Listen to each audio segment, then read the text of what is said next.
This is your channel, Physics for Competitive Exams.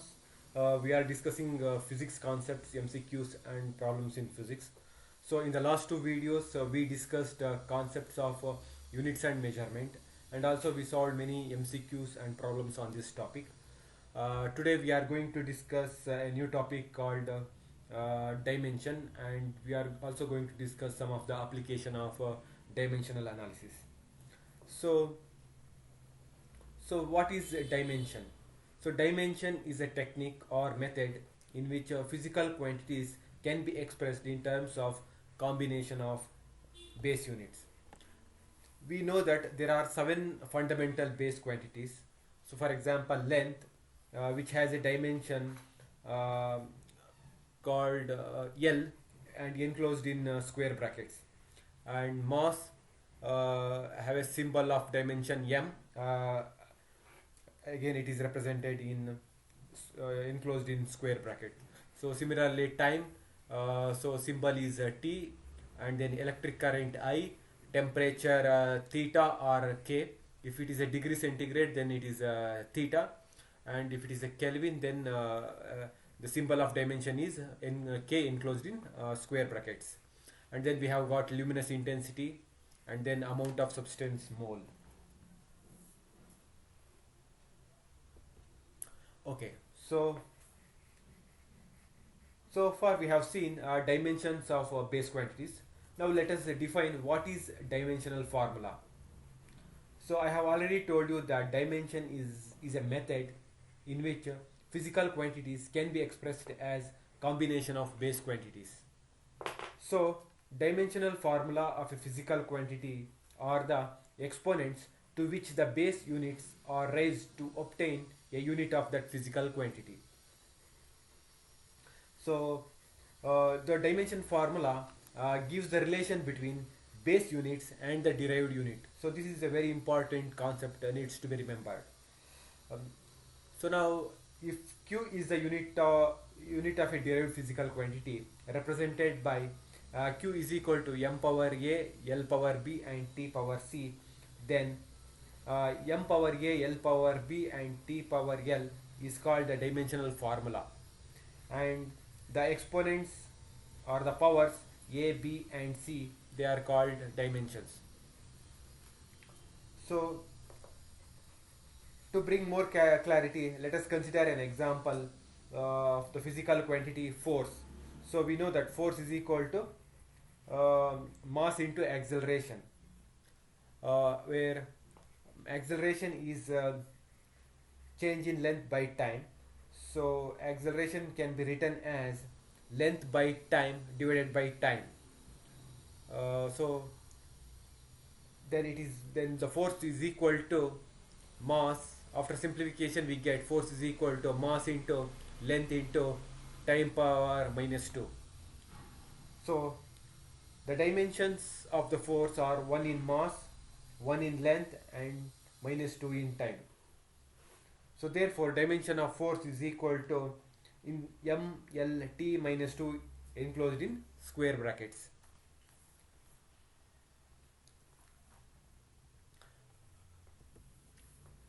So we follow certain rules while expressing a physical quantity in terms of dimension. So they are all as follows.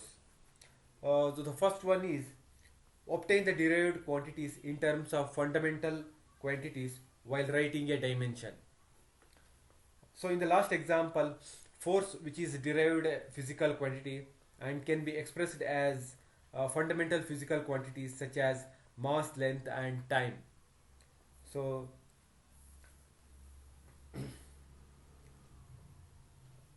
and the second one is dimensions are always enclosed in square brackets. The third one is if a body is independent of any physical quantity, then we can take its power to be 0. So just to give an example, so force having the dimension L M T minus 2 enclosed in square brackets. So other physical quantities such as current, temperatures, for example, let's say powers for these will be 0. So we can write like I power 0 and k power 0.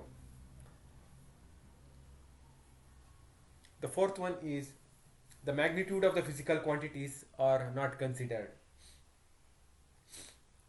So for example, let's say I have 100 Newton force and I also have another 1000 Newton force. If I want to write the dimension for these two forces, then in each case it will the dimension will have just LMT minus 2 enclosed in square brackets. So the fifth one is when the dimensions are simplified, we put all the base quantities with respect to their powers in a single brackets. Again, to give another example, velocity we can write L enclosed in square bracket and T minus 1 enclosed in square bracket. And finally we can write the dimensional formula as L T minus 1 enclosed in square brackets. So the sixth one is the laws of the exponents are used while writing the dimension of a physical quantities.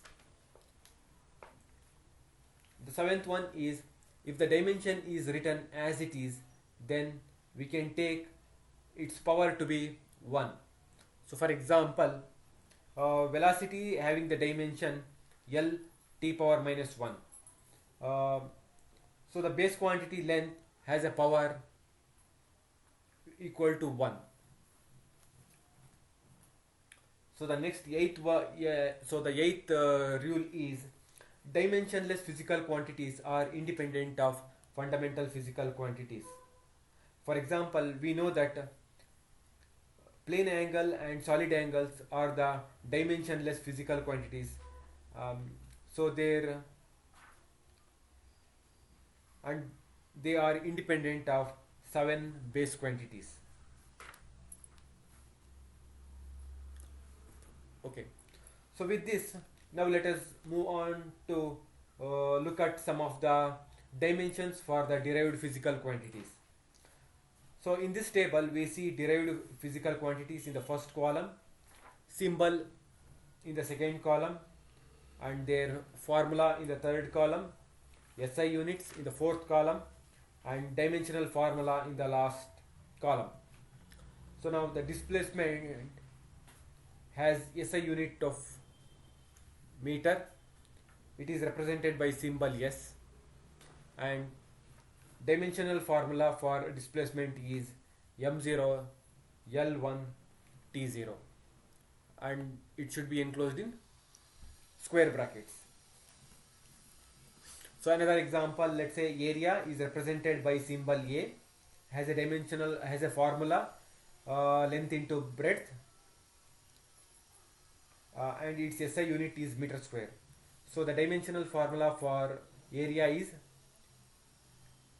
m power 0 L square T0. That means T power 0. Again, they are enclosed in square brackets. So similarly, we have a dimensional formula for velocity, momentum, acceleration, work, energy, and so on. So please practice writing dimensional formula for these quantities, and you may get some of the multiple choice questions in competitive exams. So now let us discuss some of the definitions related to these dimensions. So first one is, what are dimensional constants? So the physical quantities which have dimensions and have a fixed value are called dimensional constant. So for example, we have a Planck constant, gravitational constant, Boltzmann constant. So they have a fixed value and also they have a dimension. So these constants are called dimensional constants. So for gravitational constant, the dimensional formula is m minus 1 L cube into T minus 1. For Planck's constant, m1 m power 1 L power 2 and T minus 1 enclosed in square bracket. If you wonder how to calculate the dimensional formula for Planck's constant, then maybe I can tell you now, like we have a formula, energy and frequency are related by E is equal to h nu, where E is the energy, and h is the Planck, where E is the energy, h is the Planck's constant, and nu is the frequency of a electromagnetic wave. So now, if you know the dimensional formula for, if you know the units and dimensional formula for energy and frequency, then we can easily derive the dimensional formula for Planck's constant. So the next concept is what are dimensionless quantities. So we just now we discussed what are dimensional constants. So now let us discuss what are dimensionless quantities. So dimensionless quantities are those which do not have dimensions but have a fixed value. So the dimensional, in this category we have got two types: the dimensionless quantities without units. For example, we have got pure number 1, 2, 3, 4, 5 and so on, and then we have value pi, uh, and then e, logarithmic value e, and then we have called sine angle theta, tangent angle theta and so on. And so these are all dimensionless quantities without having units. And we have got some dimensionless quantities with units. So for example, plane angle, solid angle. So plane angles are measured in radians and solid angles are measured in steradians. We know that. So these are all dimensionless quantities, but they have units. So now discuss. Let us discuss about applications of dimensional analysis. So here we have got some of 3-4 applications. The first one is homogeneity of dimension in equations. The second one is checking the correctness of the equation. The third application is conversion of units. And the fourth application of dimensional analysis is deducing relation among the physical quantities. Okay, so what is homogeneity of dimension in the equation means the dimensions of each term of an equation must be same. So this will tell about homogeneity of dimensions in the equation. And so checking the correctness of the equation means for a correct equation, dimensions of each term on left hand side should be equal to the dimensions of each term on the right hand side. And then we also use dimensional analysis for conversion of units, say from CGS to SI, conversion, for conversion and all we use. A simple example is for converting foot to inches, inches to centimeter, foot to centimeter, so or foot to meter. So for these conversion of units we use or we apply dimensional analysis. So now let us discuss what is principle of homogeneity.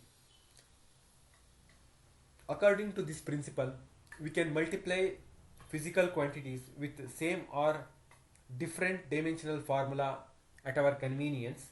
However, no such rules applies to addition and subtraction of the physical quantities.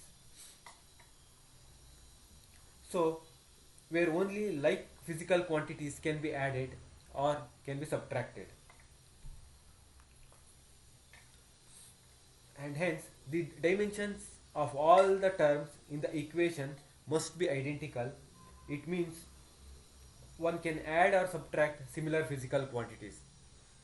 So for example, we have one equation v minus u is equal to at, where v is final velocity and u is initial velocity, a is acceleration and t is time.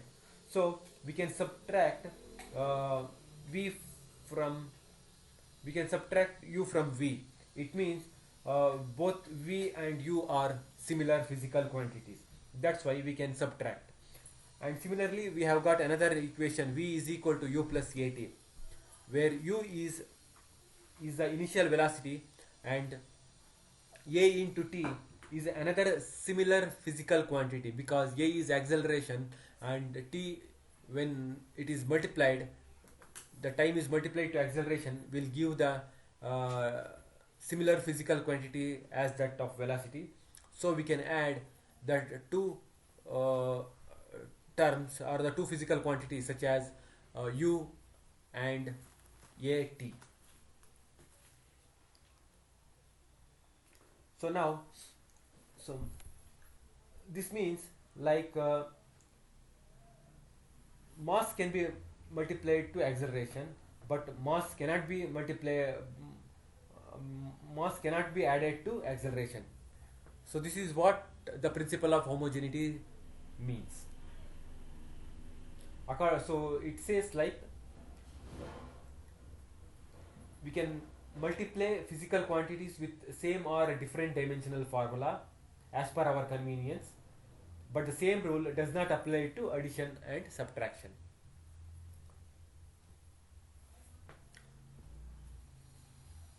Okay, now, so we have learned what is the principle of homogeneity. Now let us discuss how do we apply principle of homogeneity of dimensions in equation. So here we are going to apply principle of homogeneity.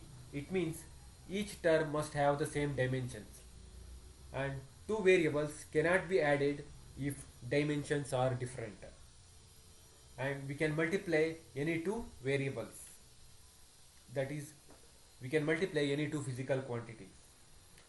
So with that, we have an example. We have one formula, uh, xf minus xi is equal to vi into t plus half a into t square. So where xf is the final position and xi is the initial position, vi is the initial velocity, t is the time, and a is the acceleration. So now here we have to find out whether the equation follows the homogeneity of the dimension in the equation. So here you can observe each term have the same dimension. The first term, xf minus xi, having the dimension of length, and vi into t, so the dimension is it is length by time, that is the dimension for velocity, and t is the dimension of time, so we get dimension as L. So Vt will also have a dimension of length, and At square, so acceleration will have a dimension of L by t square,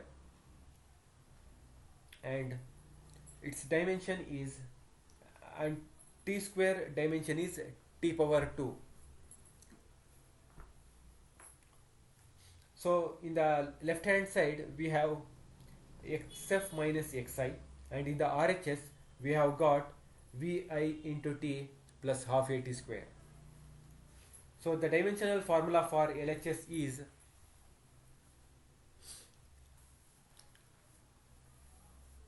it is length L, and which can be written as L power 1, m power 0, and t power 0 enclosed in square brackets. Now let us find out what is the dimensional formula for the right hand side of the equation. Therefore, that is VIT plus half AT square. So if we simplify, we get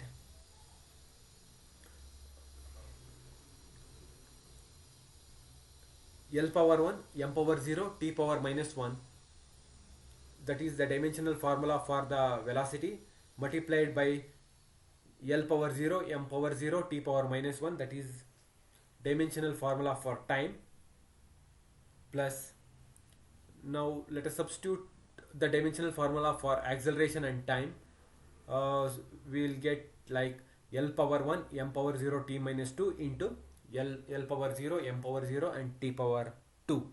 So finally we get, after simplification, L power 1, M power 0 and T power 0 enclosed in square brackets.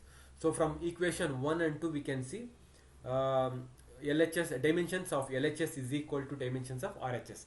Hence, by the principle of homogeneity, the given equation is dimensionally correct. So this is one beautiful example for the application of dimensional analysis. Now let us discuss another application, that is checking the correctness of the equation. Now let us for our calculation for our dimensional analysis, let us consider we have got one relation like half m square v is equal to mgh. So here our aim is to determine whether this equation is correct or not. So the method which we are following is dimensional analysis. Now let us see what is the dimensional formula for left hand side of the equation. In the left hand side of the equation we have got m square into v. So let us substitute the dimensional formula of mass and then dimensional formula of velocity. We get the dimensional formula for the left hand side of the equation as m to the power 2, L to the power 1 and T power minus 1 enclosed in square bracket. Now let us call this as an equation 1. Now let us derive the dimensional formula for the right hand side. Now substitute the dimensional formulas of mass, where g is acceleration due to gravity, and for h height. So we get like m power 1, that is the dimensional formula for mass, L power 1 T power minus 2, that is the dimensional formula for acceleration, and L power 1, which is dimensional formula for the height. So after simplification we get dimensional formula for the right hand side of the equation as m power 1 L power 2 T power minus 2 enclosed in square brackets. So if you look at carefully of equations 1 and 2, so we can say that left hand side of the dimensional formula is not equal to the right hand side. So therefore the given equation is incorrect, and hopefully you know that the correct equation is half m into v square is equal to mgh. So if you apply dimensional formula for half mv square is equal to mgh, then you will get the correct dimension for both left hand side and right hand side of the equation. So the next important application of this dimensional analysis is conversion of units. I have already told you that this is very helpful when we are converting, let's say, from SI to CGS or CGS to SI unit and all. So now let us consider one example where we are converting CGS to SI unit, that is force. Its unit is Newton in SI unit and dyne in CGS unit, and our interest is to know 1 Newton is equal to how many dynes.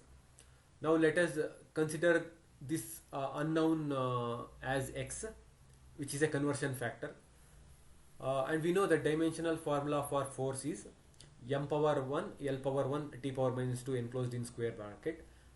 Let us consider this as equation 1, and now let us write this dimensional equation for both Newton and dyne. So we know that m1, so then we get m1 power 1 L1 power 1 T power minus 2 is equal to x into m2 power 1 L2 power 1 and T2 to the power minus 2. So please note that m1 L1 and T1 they are the dimensions in SI units, and m2 L2 T2 are the dimensions in CGS unit, and we know that x is a conversion factor. So now let us calculate what comes for the unknown factor x, which is equal to m2 power 1 L2 power 1 t to power minus 1 divided by m1 power 1 l1 power 1 and t1 power minus 2. So this will be equal to m1 by m2, l1 by l2 to power 2 and t1 by t2 to the power minus 2. So in SI unit, m, l and t are expressed in kilogram, meter and second, whereas in CGS unit, m, l, t are expressed in gram, centimeter and second respectively. So equation 2 becomes, now let us substitute those CGS and SI units in the equation 2. We get kg by gram, meter by centimeter to the power 2, second by second to the power minus 2. Now let us substitute, now we can do one thing. Let us convert all SI unit into CGS for the simplicity. So if we do that, then we get, we know that 1 kg is equal to 1000 grams and 1 meter is equal to 100 centimeters. So the conversion factor x is equal to 10 power 3 gram by gram multiplied by 10 power 2 again centimeter by centimeter whole square, and then seconds will get cancelled, so it is minus 1 to the power minus 2. So finally, after simplification, we get x is equal to 10 power 5. So here also gram and gram will get cancelled and centimeter in the numerator and denominator get cancelled. So finally we get 1 Newton is equal to 10 power 5 dyne. So like this we can apply dimensional analysis for conversion of units. So another important application of dimensional analysis is deducing relation among the physical quantities. So let us understand by taking an example. Let's say F is a force which is acting on a particle. So this force F depends on mass of the particle and acceleration of the particle. So these are the information given, and it is asked to derive an expression for the force. So far we don't know how, as of now we don't know how mass and force are related to force. So solution, now let us assume force is directly proportional to mass to the power x, and force is also directly proportional to sorry, it is not m to the power y, it is a to the power y. So then we have got like force is directly proportional to mass to the power x and acceleration to the power y. We don't know what is x and y, whether x is 1, 2, 3, 4 or acceleration is equal to 1, 2, 3, 4 and all. Now we must find, we need to find out what is the value of x and y, and thereby we will derive an expression for force in terms of mass and acceleration. Now let us take out the proportionality constant. Then we have force is equal to k into m power x into a power y, where k is the dimensionless proportionality constant. So now let us write dimension for force, which is equal to m l t power minus 2 enclosed in square bracket, where dimension of mass is m and dimension of acceleration is l into t power minus 2.